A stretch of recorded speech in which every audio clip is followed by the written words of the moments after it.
और बजरंग दल पर प्रतिबंध को लेकर रायपुर में संगठन के प्रदर्शन में एक प्रदर्शनकारी ने मुख्यमंत्री को गाली दे दी।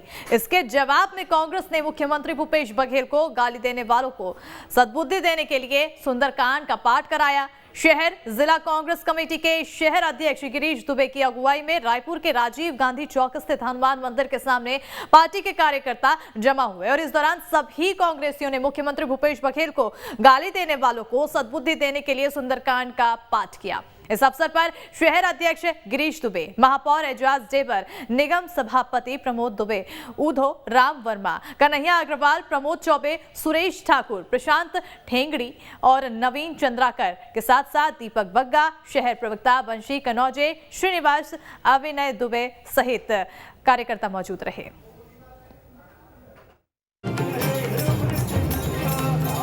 कांग्रेस का ये सुंदर कांड का पाठ बजरंग दल के कार्यकर्ताओं को सद्बुद्धि देने के लिए रायपुर के राजीव गांधी चौक पर बने हनुमान मंदिर में सुंदर कांड का आयोजन किया गया, जहां तमाम कांग्रेसी मौजूद रहे। यहां उन्होंने सुंदर कांड का पाठ कर बजरंग बली से बजरंग दल के कार्यकर्ताओं को सद्बुद्धि देने की मांग की।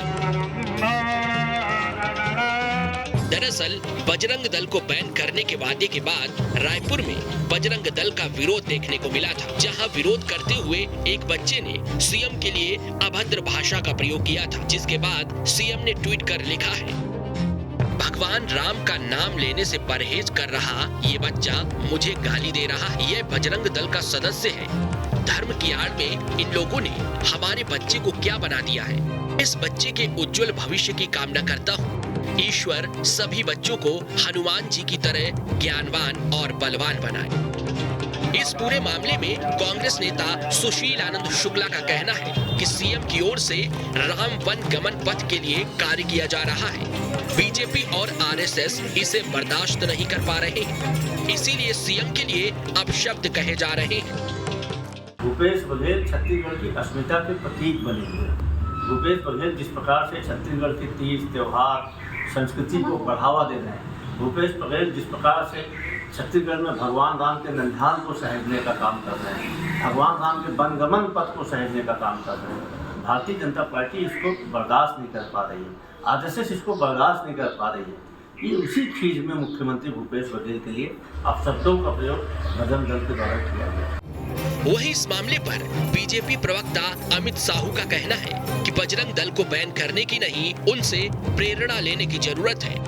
जिन पर बैन करने की बात ये कांग्रेसी कर रहे हैं, आज उन्हीं के बताए रास्ते पर चलकर हवन यज्ञ कर रहे हैं। अच्छा है, उनसे ये कांग्रेसी लगातार प्रेरणा लेते रहे, इसलिए उनके मार्ग पर चल रहे हैं। जो संस्था सनातन धर्म की रक्षा का काम करती है, सनातन धर्म की सेवा का काम करती है, भगवा ध्वज को अपने सीने से लगाती है, गौ माता की रक्षा का काम करती है, आज उन पर बैन की नहीं, उनसे प्रेरणा लेने की आवश्यकता है। और जो कांग्रेसी आज हवन यज्ञ और पूजन कर रहे हैं, सुंदरकांड का पाठ कर रहे हैं, उसकी प्रसादी भी छत्तीसगढ़ के मुख्यमंत्री को अवश्य भेजे, उन्हें सद्बुद्धि जरूर आएगी।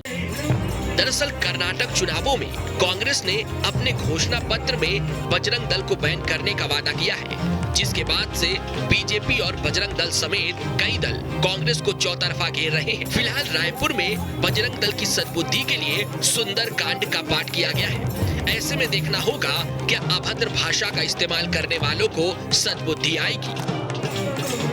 रायपुर से अंकुश शर्मा के साथ team news state.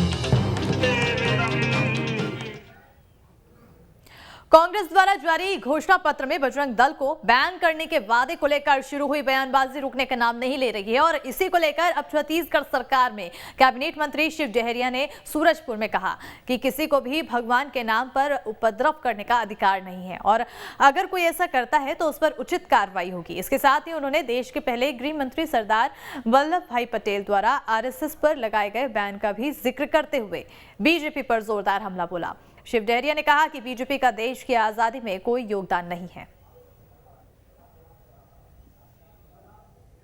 Bharatiya Janata party का देश की आजादी में कोई योगदान नहीं था। आप लोग सब जानते हैं, देश के आजादी के समय इन लोगों ने कहीं कोई काम नहीं किया और जब देश आजाद हुआ उसके बाद आरएसएस जैसे संगठन को सरदार पटेल जी ने बैन किया था। आज बहुत सारे संगठन हैं जो उपद्रवी तत्वों के साथ मिलकर काम करते हैं और इस तरह कोई बातें आएंगी तो उस पर आगे कार्रवाई भी होगी। अगर इस तरह के मामले आते हैं, वो कोई भी संगठन हो, चाहे बजरंग दल हो या अन्य संगठन जो इस तरह के गलत तत्वों से मिलकर काम करते हैं, उन पर सब पर कार्रवाई होगी। वैचारिक तौर पर कांग्रेस के धुर विरोधी माने जाने वाले अंतर्राष्ट्रीय हिंदू परिषद ने छत्तीसगढ़ राज्य की भूपेश सरकार की योजनाओं की जमकर तारीफ की है। परिषद के अंतर्राष्ट्रीय अध्यक्ष प्रवीण तोगड़िया ने भूपेश सरकार की योजनाओं की तारीफों के पुल बांधे और कहा कि जो कोई भी हिंदुओं के लिए अच्छा काम करेगा उनकी वाहवाह होगी, फिर वो बीजेपी हो या फिर कांग्रेस। दरअसल बिलासपुर प्रवास पर पहुंचे प्रवीण तोगड़िया ने कहा कि छत्तीसगढ़ में भूपेश बघेल ने राम पथ गमन का विकास किया। पूरे हिंदुस्तान में किसी और ने राम पथ गमन का विकास नहीं किया और यहाँ गौधन के लिए भूपेश बघेल ने जो काम किया देश के किसी और दूसरे राज्य में नहीं हुआ है। किसानों के लिए भी उन्होंने अच्छा काम किया है। हिंदुओं के लिए अच्छा काम भी बीजेपी वाला करे तो उनकी भी वाहवाह करो, कांग्रेस वाले करें तो उनकी भी वाहवाह करो। भूपेश बघेल ने राम वन पथगमन का विकास किया। हिंदुस्तान में किसी ने राम वन पथगमन का विकास नहीं किया है। यहाँ गौधन के लिए गांव में उन्होंने जितना काम किया है देश में किसी राज्य में नहीं किया है। किसानों के लिए भी उन्होंने अच्छा काम किया है। तो मैं कहूँगा कि हिंदुओं के लिए अच्छा काम भाजपा वाला करता है तो उनकी भी वाहवाह करो, और कांग्रेस वाले करते तो उनकी भी वाहवाह करो।